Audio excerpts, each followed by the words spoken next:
Hey gang, Nick with Red Ox Insurance Agency here. Real quick video to talk about cooking your USDOT number. Now, I've done previous videos about how to cook your USDOT number, but this is just a clarification video.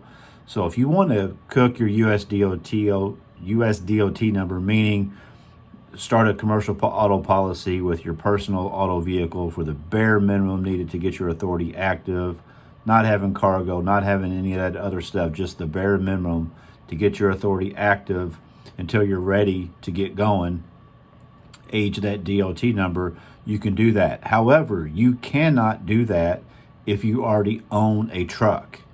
Like if you're going to be a for-hire trucker and you own a box truck, maybe you were leased onto somebody before and you want to start your get your MC number or a tractor or whatever.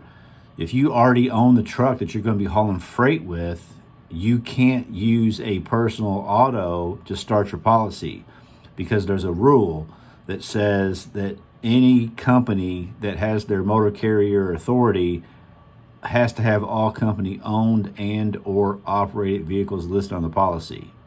So if you have a box truck sitting somewhere and you start a policy with your Honda Accord, and then the FMCSA finds out, or the insurance company finds out, or the insurance agent finds out, you're going to get in trouble. You're putting your authority, your insurance, all that stuff in jeopardy.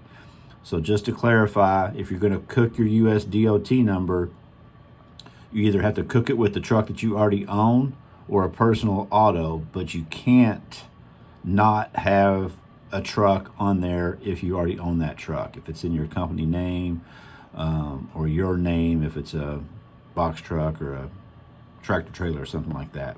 So hopefully you find this helpful. If you need any clarification, feel free to comment below. You can send me an email, nick@redoxtruckinsurance.com.